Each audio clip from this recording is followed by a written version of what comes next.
Soy la doctora Mariana Onasi, especialista en pediatría y oncología infantil. Bueno, ya nos hemos visto en algunas clases. Vamos a repetir, venimos ahora, hoy nos toca un tema muy interesante que son los cuidados paliativos en pediatría. Bueno, un tema que quizás muchas veces los médicos huimos de este tema y bueno, más aún en pediatría, ya que es un tema un poco triste quizás, ¿no? Bueno, enfermedades limitantes para la vida. Vamos a decir algunos conceptos que son importantes en este tema.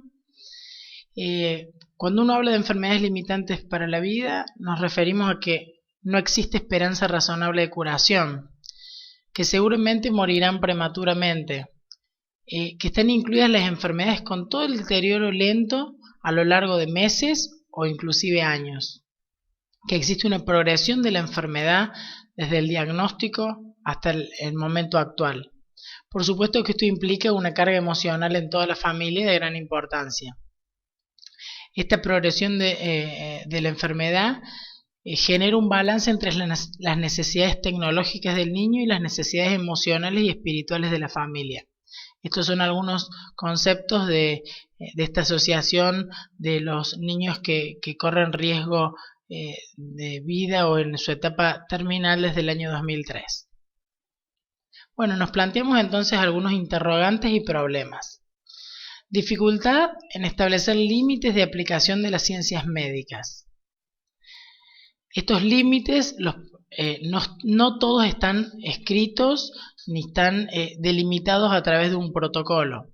Es decir que estos límites tienen mucho que ver con nuestro criterio médico y no solamente en forma individual, sino justamente, como lo hemos nombrado en otras clases, en este equipo de trabajo que intervenimos en la oncología. Saber poner esos límites y no justamente incorporar el siguiente concepto, que es estos riesgos del encarnizamiento terapéutico. Esta necesidad imperiosa de salvarle la vida a costa de lo que fuere, ya sea prolongando una agonía, ya sea aumentando unas chances nulas en realidad de vida, porque uno le administraría más medicación, más medidas de sostén, como puede ser un respirador o algún otro tipo de medida invasiva, inclusive estando dentro de una terapia intensiva en donde este niño estaría separado de su entorno, de su familia, de sus afectos. Y bien sabemos que hay una nueva escuela actualmente de que morir en casa siempre sería el lugar ideal. Ya lo vamos a hablar un poquito más adelante. Generalmente hay escasa atención al alivio del dolor y otros síntomas, a la dimensión psicosocial y espiritual del sufrimiento y a la prevención de secuelas psicológicas en familiares y cuidados. Todos estos puntos que estoy nombrando ahora son sumamente importantes para tener en cuenta también junto con este equipo de trabajo, ya que dentro de lo que es el cuidado paliativo, específicamente hay que tener atención en algunos de estos síntomas y dolor, principalmente, que son algunos de ellos que realmente no podemos obviar y dejar de controlar hasta el último día de vida de este paciente. Bueno, algunas frases de personas célebres de la historia, de la filosofía, médicos. Curar a veces, aliviar a menudo y consolar siempre. Eclesiastes dice, hay un tiempo para curar, un tiempo para aliviar y un tiempo para consolar. Hipócrates, en la enfermedad, haz un hábito de dos cosas, ayudar o por lo menos no dañar. Es nuestra responsabilidad recordar que la medicina no es solo una ciencia, es además el arte de dejar que nuestra propia individualidad interactúe con la individualidad del paciente. Y finalmente otra que me pareció también interesante, si lo hace, ambos compartirán lo que pocas personas pueden compartir, la maravilla, el terror y la exaltación de estar al filo mismo del ser entre lo natural y lo sobrenatural. Porque por supuesto aquí aparecen muchas otras cosas que no aparecen al principio de la enfermedad y que tiene que ver con otras creencias en la búsqueda de otras soluciones más allá de la ciencia que podemos brindar. Bueno, ¿qué es el cuidado paliativo? Es la asistencia activa e integral que mejora la calidad de vida de los pacientes y sus familiares. ¿Cómo se hace? A través de la prevención y el alivio del sufrimiento, frente a los problemas asociados a enfermedades que amenazan la vida, y mediante la identificación temprana, evaluación precisa y resolución del dolor y otros problemas físicos, psicosociales y espirituales. Por supuesto que mediante la buena aplicación de un cuidado paliativo, considerando estos puntos que nombramos recién, se incrementa la calidad de vida y puede también influenciar positivamente el curso de la enfermedad. Como también lo reiteré en varias oportunidades en esta charla que estamos teniendo, se utiliza un abordaje en equipo para identificar las necesidades de los pacientes y sus familias, incluyendo el apoyo en duelos si estuviera indicado. Son aplicables tempranamente, es decir, es erróneo el concepto de que los cuidados paliativos siempre son o comienzan recién al final de esta etapa, es decir, normalmente en los tratamientos de la oncología en pediatría, probablemente esto también pase en adultos, el equipo debe iniciar el tratamiento, el conocimiento del paciente, la interacción con él y su familia desde el inicio del curso de esa enfermedad, en conjunto también con otros tratamientos que intentan prolongar la vida, como por supuesto en un principio lo es a lo que ya hablamos en principios de tratamiento, la quimioterapia, radioterapia, entre otras terapéuticas. Incluyen aquellos estudios necesarios para comprender y manejar mejor las complicaciones clínicas que provocan el sufrimiento. Bueno, la Organización Mundial de la Salud en Ginebra de 2002 pone como concepto dentro de los cuidados paliativos que se provee alivio del dolor y otros síntomas, afirman la vida y consideran el morir como un proceso natural, no aceleran la muerte ni la posponen artificialmente, ofrecen un sistema de soporte que ayuda a los pacientes a vivir tan activamente como les sea posible hasta el momento de morir, y ofrecen un sistema de soporte a los familiares, facilitando su adaptación y brindando ayuda tanto durante el periodo de enfermedad como después del fallecimiento del ser querido. Bueno, es un poco, repite algunos conceptos antes dicho, pero básicamente en estos 5 puntos se basa para mejorar esta calidad de vida con lo que le reste, o bien permitir o facilitar un buen morir. ¿Qué se necesita entonces para poder aplicar un buen cuidado paliativo o un completo cuidado paliativo?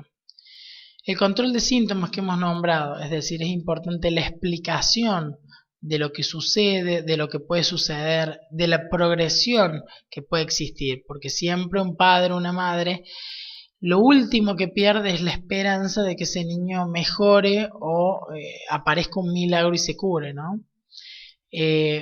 Tener una estrategia terapéutica mixta, es decir, saber manejar tanto no solamente un síntoma, sino el conjunto de síntomas que puede aparecer, inclusive hasta la necesidad muchas veces de tener que sedar al paciente en forma permanente, permitiéndole un descanso sin un dolor que uno no lo puede controlar, o por ejemplo una dificultad respiratoria que uno no la puede controlar ya con el oxígeno básicamente. Por supuesto que el tratamiento debe ser individualizado, es decir, no tenemos un protocolo de tratamiento generalizado o estandarizado que uno pueda aplicarle a todos los pacientes, sino se va adaptando a cada individuo en particular. Hay que tener atención a los distintos detalles que puedan surgir. Es importante monitorizar y revisar lo que estamos haciendo en el paciente. Muchas veces estos pacientes, como están en esta condición, bueno, le aplica una terapéutica o una condición y allí quedan sin revisarse y reevaluar las necesidades en este momento. Es decir, que se requiere una evaluación continua. También es muy importante en esta etapa, como también lo era al principio y durante el transcurso de la enfermedad, el apoyo psicosocial. Y por supuesto tener atención y cuidado de los cuidadores, porque como también nombramos en alguna de las clases, los cuidadores, la familia, el grupo que lo circunda a este paciente queda desmembrado y digamos disperso y con muchas necesidades, no solamente desde el principio, sino más aún o se intensifica aún más en esta etapa final. Por supuesto que para todos estos puntos se necesita nuevamente la palabra que hemos repetido en varias oportunidades, que es el trabajo en equipo. El acompañamiento del paciente y la familia, bueno, necesitamos contacto y una estrategia inicial, la formación del vínculo en donde se reconocen sus propias necesidades, miedos, esperanzas y expectativas, se identifica el significado de la enfermedad y a partir de esto se puede construir un espacio, es decir, la familia como sinónimo de unidad del cuidado del niño como sujeto, hermanos y familia extendida. Tenemos una tríada terapéutica que me pareció gráfica ponerla de esta forma, en donde tienen que estar en partes iguales tanto la empatía, no la simpatía, no hay que confundir el concepto, la calidez y la honestidad, es decir, no brindar más esperanzas de las que realmente puede tener, sin tampoco cerrarlas a estas, por supuesto. Bueno, según la misma asociación que nombramos anteriormente, pero desde 1997 se crean 4 grupos de pacientes. El grupo 1, en donde generalmente tienen un tratamiento curativo desde un principio, pero que finalmente puede fallar. Los cuidados paliativos son necesarios desde el inicio. Los cuidados paliativos más necesarios en periodos de pronóstico incierto o cuando el tratamiento falla, y algunos de los ejemplos es, como el que estamos hablando, el cáncer o el fallo irreversible de algunos órganos. Como pueden observar en el gráfico, en el esquema tenemos una línea de corte desde el inicio en donde comienza el tratamiento curativo y desde aquí mismo en lo que significa el diagnóstico tratamiento y inicia desde menor a mayor el cuidado de tratamiento paliativo, es decir, que si logra curarse el paciente, obviamente este no avanza y la curva sería invertida. Luego de esto, bueno, vendría lo que es la muerte y el duelo. En el grupo 2 es cuando existen largos periodos de tratamiento intensivo, que el objetivo es prolongar la vida permitiendo actividades normales, pero es posible la muerte prematura. Algunos de los ejemplos en este grupo de pacientes son los pacientes con fibrosis quística, distrofias musculares, HIV-Sidas, entre otras enfermedades crónicas. La gráfica en este grupo de pacientes varía un poquito, es decir, no es recta de mayor a menor en tratamiento y viceversa en cuidado paliativo, sino que crea una ondulación en donde hay momentos en donde más aumenta el cuidado paliativo y más aumenta el tratamiento. En el grupo 3 nos referimos a enfermedades progresivas sin opción de tratamiento curativo. El tratamiento es exclusivamente paliativo desde un inicio, puede extenderse por muchos años y se debe dar un soporte general y cuidados paliativos posibles desde el diagnóstico. Por ejemplo, algunas de las enfermedades que se incluyen en este grupo de pacientes son las enfermedades metabólicas, como la mucopolisacaridosis, o las enfermedades neurodegenerativas, en donde desde un inicio del diagnóstico ya el paciente entra en una fase de cuidados paliativos para su mejor calidad de vida y buen morir en el momento que tuviera que ser. Finalmente, el grupo 4, con incapacidad neurológica, enfermedades con incapacidad neurológica severa, no necesariamente progresivas, en donde hay mayor susceptibilidad a complicaciones. El deterioro es impredecible y los cuidados paliativos aparecen bruscamente. Generalmente puede ser por invalidez por injurias cerebrales o espinales, como son los pacientes ENGNE severos, los casi ahogamientos, los accidentes. Por eso el comienzo de estos cuidados paliativos es brusco, es decir, tiene una vida medianamente normal o normal absolutamente, y a partir de un hito determinado deben comenzar los cuidados paliativos. Bueno, algunas de las características especiales en los cuidados paliativos pediátricos es que está en continuo, uno debe tener en cuenta el continuo desarrollo, tanto físico, emocional como cognitivo. Los niños mueren más por enfermedades de este tipo que los adultos, es decir, son generalmente diagnosticadas a edades tempranas o durante la niñez, más que los adultos. Los diagnósticos específicos de edad pediátrica, bueno, existen algunas enfermedades raras y hay una escala de tiempo diferente también que en los adultos. Algunas son enfermedades familiares, por lo cual también es importante provisión de educación aún durante la enfermedad. Y la introducción de los cuidados paliativos, como ya nombramos anteriormente, es totalmente individual. ¿Qué es el dolor en el niño con cáncer? Que dijimos que es uno de los síntomas principales, ¿no es cierto? Como ven acá los porcentajes, el 85% de los niños con cáncer sufren dolor. Cerca del 90% es de moderado a severo y solamente el 53% como síntoma altamente distresante. Pero más del 90% de estos pacientes tienen posibilidades de aliviar ese dolor. ¿Por qué es importante hacer hincapié en esto? Porque un correcto tratamiento y manejo del dolor se puede hacer y aplicar desde el comienzo de la enfermedad, inclusive hasta el final de esta. Bueno, en lo referente a los síntomas gastrointestinales, sabemos de que hay distintos mecanismos o patrón generador de la emesis a través del núcleo vestibular, de la corteza cerebral, entre otros órganos blancos para el desarrollo de la emesis. Es decir, que si uno actuara sobre alguno de ellos, obviamente podría tener un mayor control de los síntomas. Para la emesis hay técnicas no farmacológicas, como son de aplicación en esta etapa de la enfermedad, como son la relajación, la respiración, la visualización y por supuesto el típico tratamiento farmacológico basado en distintas drogas que actúan en los distintos receptores que mencioné anteriormente, como es la metoclopramide, el haloperidol, la difenidramina, iosina, ondansetron.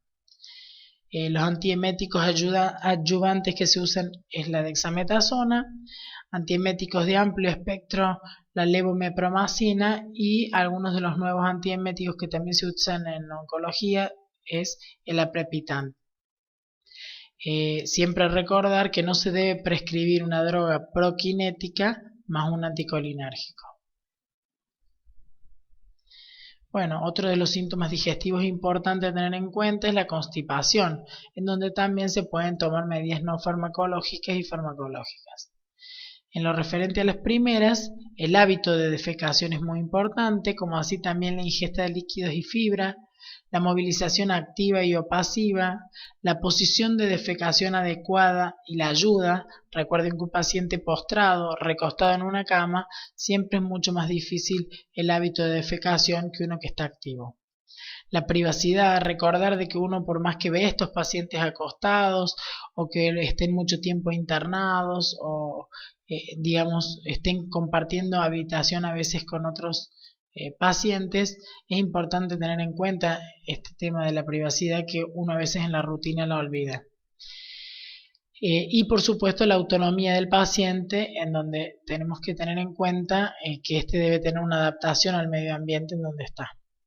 Y las medidas farmacológicas, bueno, los laxantes, que hay algunos que son formadores del bolo, que es principalmente la fibra, los lubricantes como puede ser la vaselina líquida y los surfactantes como docusato.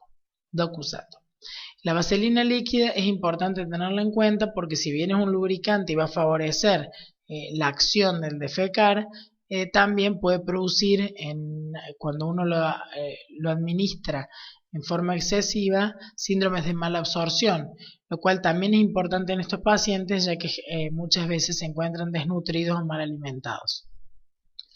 Además de los laxantes están los estimulantes, como son las sales minerales, como ejemplo es el hidróxido de magnesio, de contacto, como es sena, bisacodilo, bueno, y algún otro.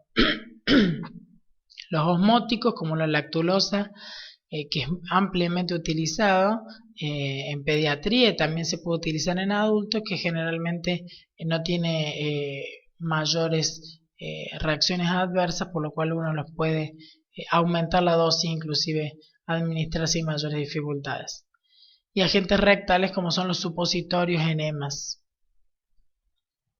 Bueno, acá tenemos un síntoma guión también en esta parte de la enfermedad y no necesariamente en los cuidados paliativos, pero que es la disnea y que uno debe saber manejarla y controlarla de manera adecuada. El tratamiento específico, cuando la causa es por obstrucción, bueno, se puede hacer una resección endoscópica con láser, bueno, se unieron ahí todas las letras, con radioterapia, con corticoides, con quimioterapia, al tubo esofágico o bien al área traqueal. Estos a veces son medidas no necesariamente de tratamiento, es decir, con fines curativos, sino con fines justamente paliativos de reducción o de disminución del tamaño para que esto, digamos, se desobstruya la vía aérea. En lo específico cuando hay derrame pleural se puede hacer un drenaje, una instilación de esclerosantes o quimioterapia. Cuando las metástasis son solitarias se puede hacer cirugía, radioterapia, corticoterapia o quimioterapia. Cuando las metástasis son múltiples también se puede utilizar corticoides o quimioterapia que reduce el tamaño de estas, siempre poniendo en la balanza en el cuidado paliativo de que los riesgos y las reacciones adversas no sean mayor que el beneficio que uno pueda proporcionar. Cuando hay linfangitis también se utiliza corticoides y a veces quimioterapia. En la neumonitis por radiación los corticoides son la base del tratamiento. En las neumonitis químicas también los corticoides y por supuesto discontinuar la droga que le puede generar esta neumonitis. En la neumonía típica o atípica, pero cuando uno sospecha infeccioso, por supuesto, dar la parte antibióticos. Cuando hay un tromboembolismo pulmonar, la anticoagulación, entre otras medidas de sostén y de manejo que nosotros podemos utilizar. Y cuando hay anemia, por supuesto, la transfusión. En cuanto a la neumonía típica o atípica, cuando uno sospecha de origen infeccioso, la utilización de antibióticos. Cuando hay un tromboembolismo pulmonar, las medidas de anticoagulación, entre otras medidas de sostén en este tratamiento específico. Por supuesto, cuando hay anemia, la transfusión de hemoderivados. Por supuesto de que el tratamiento debe ser apropiado al estadio de la enfermedad del paciente y al pronóstico de este, no cayendo, como dijimos anteriormente, en el encarnizamiento terapéutico o en medidas que no van a mejorar ni su calidad de vida ni prolongar esta. El tratamiento no farmacológico de la disnea, bueno, existen técnicas de adaptación del estilo de vida y actividad física aún para pacientes que puedan estar postrados, la posición corporal más confortable para utilizar técnicas de respiración diafragmática y algunas otras técnicas utilizadas, la corriente de aire frío facial y nasal, la humidificación del ambiente, por supuesto la kinesioterapia siempre va de la mano. Esto es parte del equipo de trabajo que hablábamos desde un principio, en donde va a favorecer una respiración profunda, el drenaje postural, la percusión, entre otras técnicas. Y dentro del tratamiento farmacológico siempre está, digamos, en primer orden el oxígeno suplementario, no aplicado con técnicas invasivas como es un respirador artificial en esta etapa de la vida. También como coadyuvantes se utilizan opioides, benzodiazepinas, otros sedantes respiratorios, mucolíticos, antitusivos, broncodilatadores, corticoides, anticolinérgicos. Todas estas en su conjunto son el tratamiento farmacológico para este síntoma, guión muchas veces en esta enfermedad, y que pueden utilizarse solos o en forma combinada.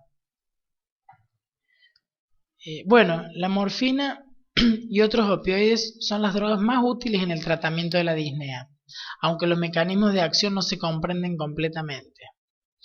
Qué ironía, ¿no? Porque uno siempre piensa de que la morfina tiene el concepto quizás heredado de que rápidamente cuando uno aplica morfina puede inclusive hacer falla respiratoria, y sin embargo acá estamos diciendo que lo utilizamos para el tratamiento de la disnea. Bueno, ¿por qué es esto? Porque reduce la respuesta a la hipercapnia del centro respiratorio. Tiene además un efecto ansiolítico actuando en el tálamo, amígdala cerebelosa y corteza frontal.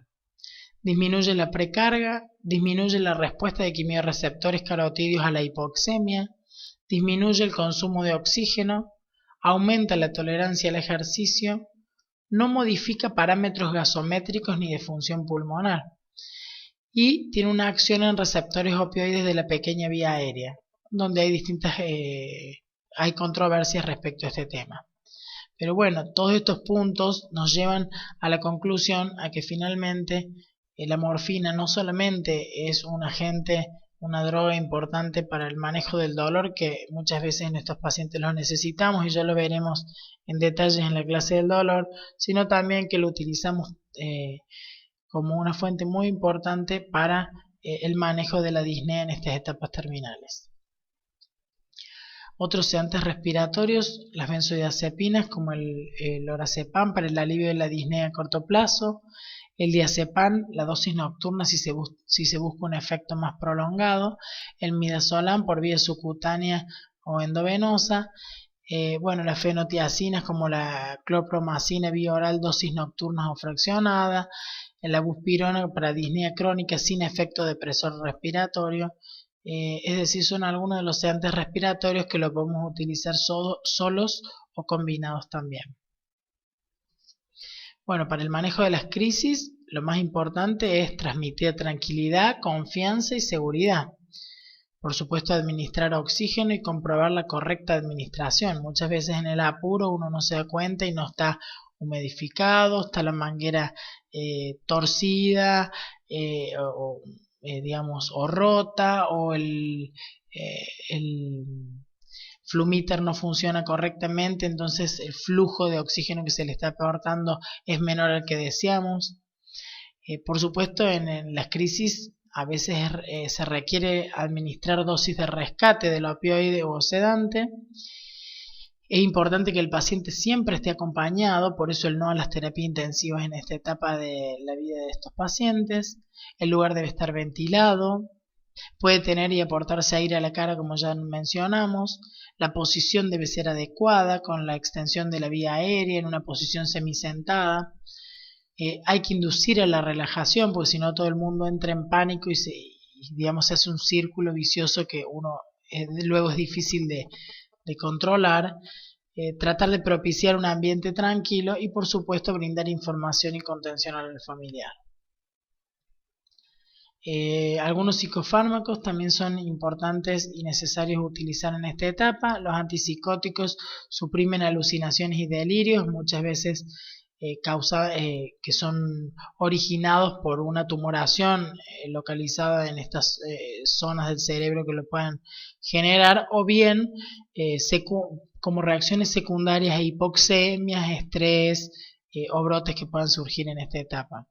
Los ansiolíticos, que por supuesto disminuyen la ansiedad, hipnosedantes que inducen la sedación y a medida que aumenta la dosis de hipnosis, anestesia y aún coma, los antidepresivos que mejoran el estado de ánimo del paciente deprimido, los psicoestimulantes que producen estimulación psíquica a todos los individuos, los psicodislépticos, bueno, ojo que pueden ser alucinógenos, y algunos estabilizadores de ánimo, es decir que aquí requerimos de otra parte del equipo de salud para que nos ayude al manejo de esta sintomatología.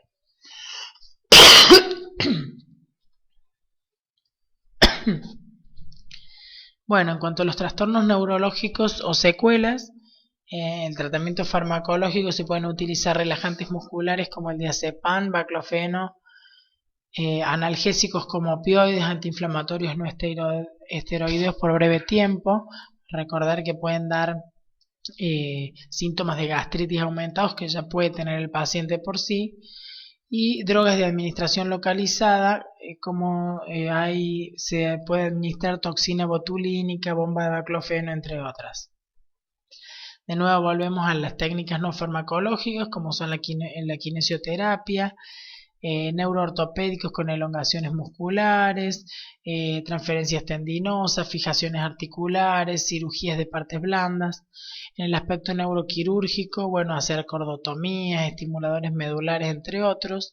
Y anestésicos, bueno, a veces se requiere de bloqueos, bombas de infusión de analgesia perio o epidural, y otras técnicas en la medida que el paciente pudiera hacerlas, como natación, musicoterapia, relajación, reiki. Ya, bueno, cuando llegamos a la etapa de la agonía, que es el estadio final de una enfermedad avanzada, en donde la muerte ya es evidente, es decir, tarda días u horas, hay cambios físicos y psicológicos importantes.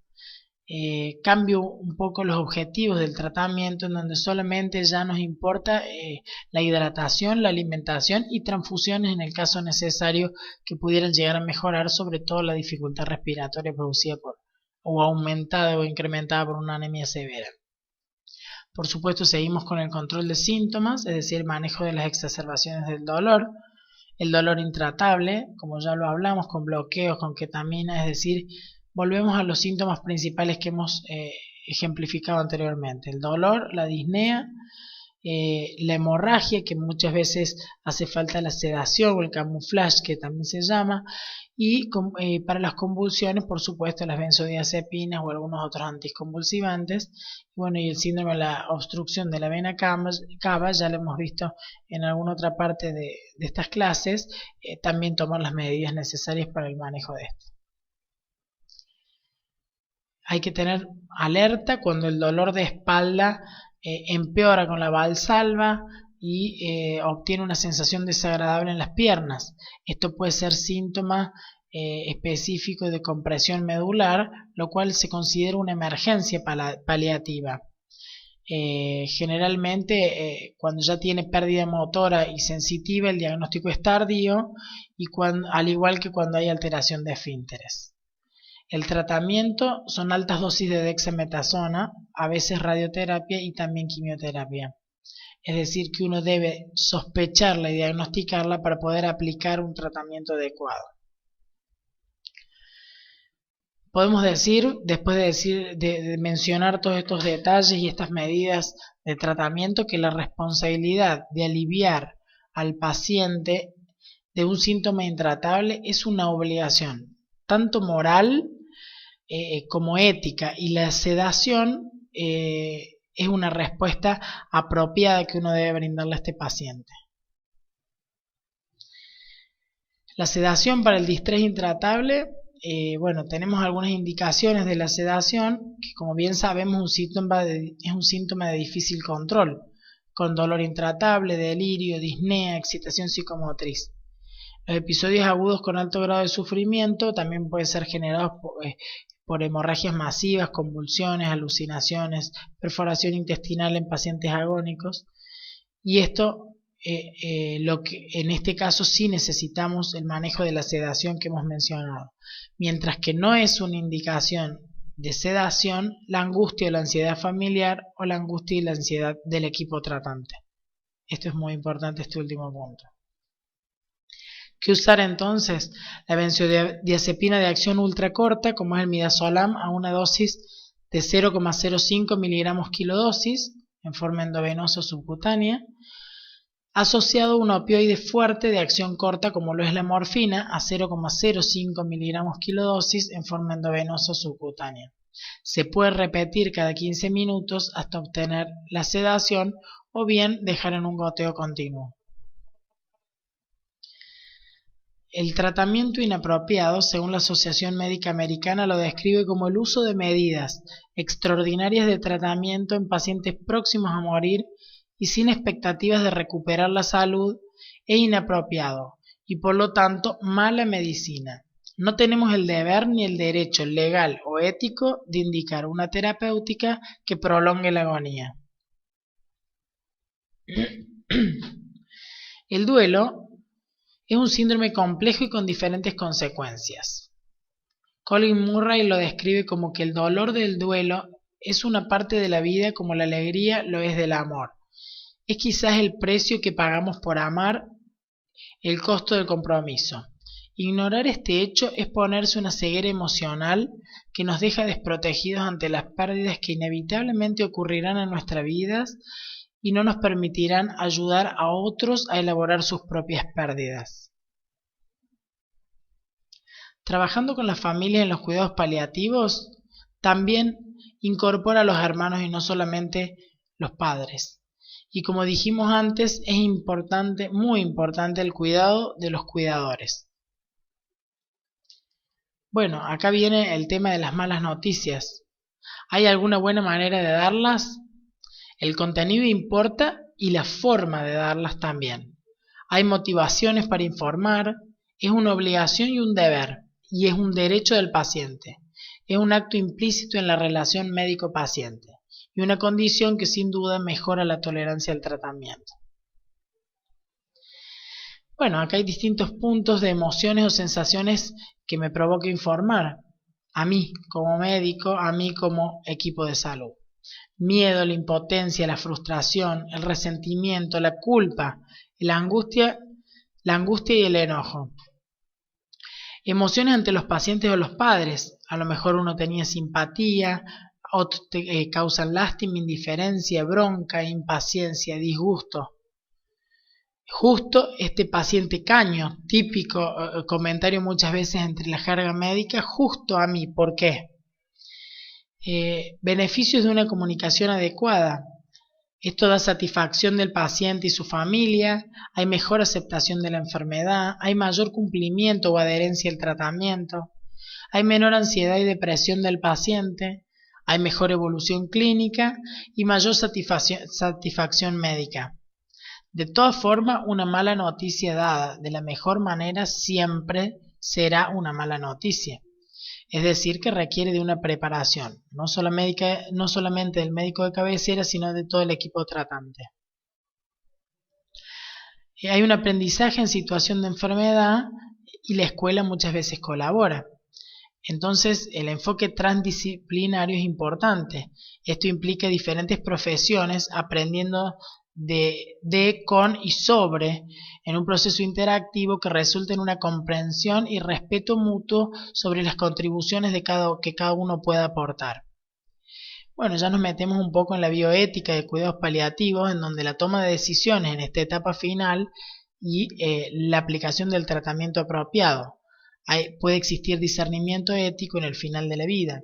Los objetivos principales son promover el cuidado necesario, evitar el sufrimiento, distanasia, que es el ensañamiento terapéutico, eutanasia o suicidio asistido, fortalecer la autonomía con un consentimiento informado, garantizar la equidad. Bueno, muchos de estos puntos tienen distintos puntos de vista, distintas escuelas, distintas tendencias. En la decisión de qué es lo apropiado, los aspectos claves son el pronóstico biológico del enfermo, el objetivo terapéutico y el beneficio de cada tratamiento, los efectos adversos del tratamiento, la necesidad de no prescribir una prolongación de la agonía. En la práctica, ello implica tres dicotomías que deben ser consideradas de una forma balanceada, es decir, los beneficios potenciales que le brindamos con el tratamiento que deben ser balanceados contra los riesgos potenciales. La decisión de preservar la vida, pero cuando ello se vuelve biológicamente fútil, proveer confort en este proceso de morir, que es un poco lo que venimos hablando hasta el momento. Y las necesidades del individuo deben balancearse con aquellas de la sociedad. Bueno, acá está un poco el gráfico de lo que venimos hablando del trabajo en equipo. En el centro de todo este equipo está el paciente y la familia que lo circunda. Y por supuesto, en el grupo de trabajo tenemos desde los médicos, farmacéuticos, trabajadores sociales, técnicos, enfermeros, salud mental, kinesiólogos, auxiliares y muchos otros que quizás se puedan escapar a este gráfico. El rol de enfermería en cuidados paliativos es fundamental. Debe haber una coordinación del plan de cuidados. Es nuestra mano derecha en este proceder en donde el paciente va a requerir de mucho trabajo de enfermería. Lograr el alivio de los síntomas y alcanzar la mejor calidad de vida. La comunicación es principal, es un elemento crítico en el plan de cuidado, lo que requiere que la enfermera esté en contacto con el paciente y la familia y cada uno de los miembros del equipo de salud. Es el que va a detectar a veces, muchas veces, el principal problema que se genera en el paciente o en su familia. Tiene un cuidado directo, es decir, que el cuidado de la enfermería va dirigido a la unidad del cuidado, que son parte integral del equipo interdisciplinar, y por supuesto participa activamente en la educación del paciente y la familia. En el proceso de atención de enfermería hay una valoración inicial general, hay detección de necesidades y problemas, como mencionamos, y planificación del cuidado con el equipo de salud y la familia. La actividad asistencial consiste en cuidados de confort, en el control de síntomas, en el cuidado de las partes sanas, evitar escaras, rotación, sobreinfecciones, el soporte a la familia ampliada, la prevención de los riesgos, fomentar seguridad y confianza para el regreso al hogar. Es necesario construir un equipo interdisciplinario y aprender día a día que es nuestra mejor protección ante el estrés a que nos enfrenta nuestra tarea y un modo de cuidarnos a nosotros mismos. Trabajo interdisciplinario es el trabajo en equipo, es como una pieza musical que no se trata de que todos toquen la misma nota, sino que lo hagan en armonía. El éxito en el trabajo interdisciplinario se consigue éxito solo cuando la unicidad del aporte de cada uno de los individuos intervinientes es reconocida, dando lugar a un verdadero enfoque integral del cuidado de los pacientes en esta etapa de la vida. Finalmente, hay un cuadro muy conocido de, el niño muriente, gráfico, en donde dice acompañar, aliviar el dolor, evitar el encarnizamiento terapéutico o el abandono del paciente son algunas de las tareas que el equipo de salud debe ejercer cuando la curación ya no es posible. Y acá una frase que me puse poeta en esta clase, pero hay parte de que uno tiene que aliviar también esta tensión de lo que significa este tema, y encontré esto que me pareció interesante, en donde dice así: la enfermedad y la muerte no son para el niño. Todos sabemos que la belleza de una flor desaparecerá cuando se marchite, pero no por eso dejamos de contemplarla, de reconocerla como una flor. Es más, a veces quedamos atrapados en esa contemplación, como si con eso no fuera a desaparecer. Cuando un niño enferma, no podemos quedarnos paralizados, atrapados en esa melancolía por su estado anterior de salud, espectadores como con la flor. Debemos ser hacedores de un espacio particular, recuperar una forma de jugar de ese niño, de escucharlo, de no dejarlo solo. De esa manera intentarán nombrar algo de lo que pasa, aunque lo que pase nos represente nuestro propio dolor y nuestra propia muerte. Un poco de luz a tanta tristeza. Muchas gracias.